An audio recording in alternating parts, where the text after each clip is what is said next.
From his defeat of Alduin to his victory over Lord Harkon, the last Dragonborn is an undeniably epic protagonist, but in many ways the last Dragonborn is also quite mediocre, especially compared with the protagonists of other games. There are three main reasons for why I think the Dragonborn is lacking as a protagonist. The first is the fact that the Dragonborn is intrinsically superior to almost everyone else. I understand that this is a common trope not just of RPG games, but virtually any fictional novel, but there is the sense that character development is curtailed if the protagonist is automatically the best. There might be a few NPCs who challenge the Dragonborn, such as Alduin, Miraak and Harkon, but there is little character development if we define character development as the act of giving the protagonist more depth.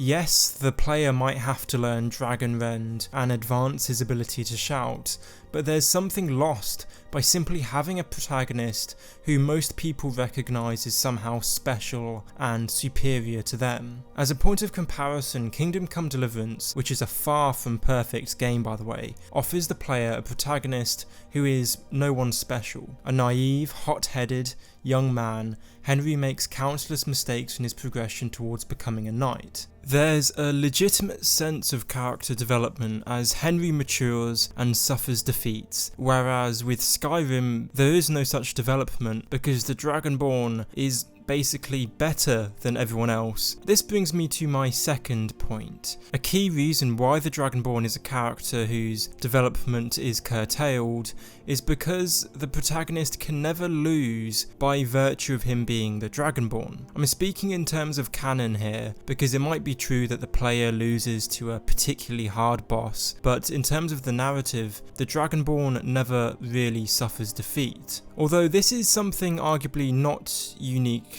to the Dragonborn. I can't think of an instance where the hero of Kvatch or the Nerevarine actually lose.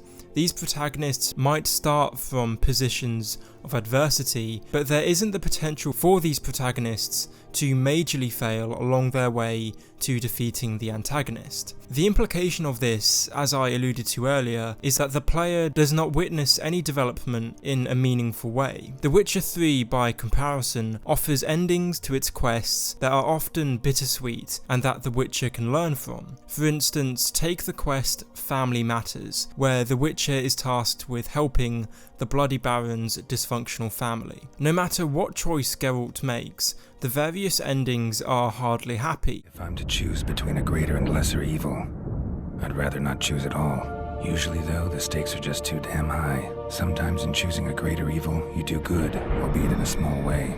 When I chose to save the orphans of the swamp, I couldn't know Anna would die, and I never thought the Baron would leave his wife where she lay, find a rope and hang himself.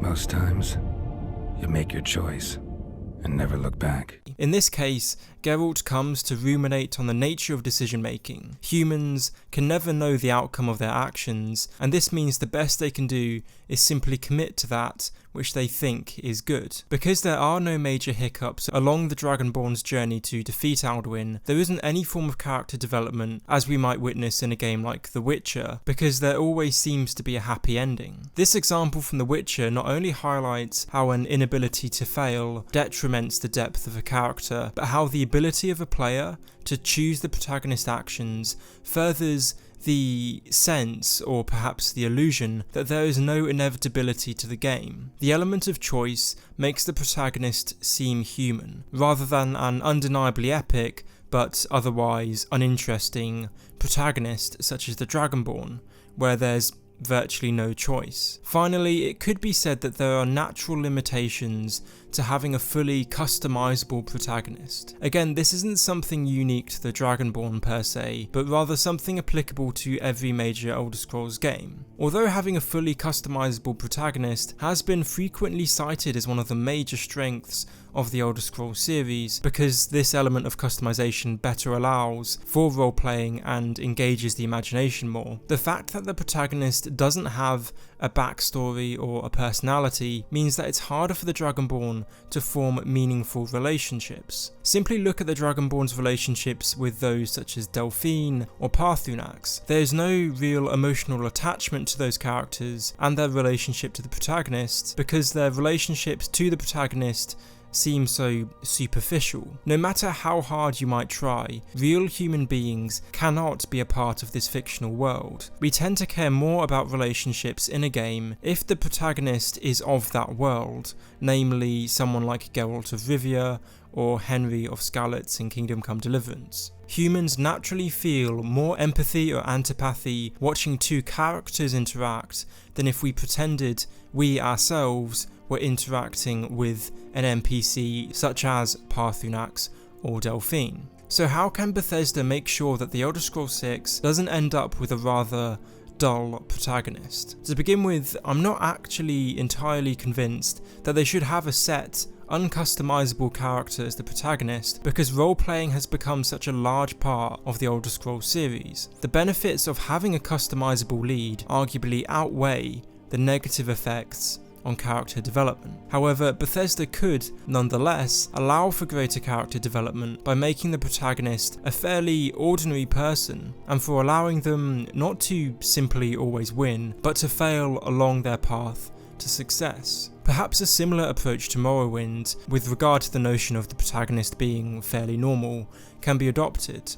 The Nerevarine was undoubtedly special, but the title doesn't confer special abilities upon the protagonist. The Nerevarine is still, in many ways, an underdog who has to genuinely develop the skills to defeat Dagothur. It's more the protagonist coming to fit the prophecy of the Nerevarine, rather than the prophecy automatically pertaining to the player. Anyway, I think it's clear that modern RPGs have set high standards in terms of character development for more established companies like Bethesda. Although I have shed light on how I think Bethesda might improve, please do feel free to comment what you think and whether you believe I'm wrong. I'd be interested to have a discussion with you guys about the next Elder Scrolls game. Thanks for watching. If you want to see more Elder Scrolls videos, then feel free to subscribe. I'd like to especially thank my latest patron, Will Franklin, for supporting my channel. Anyway, thanks again, and I'll see you in the next one.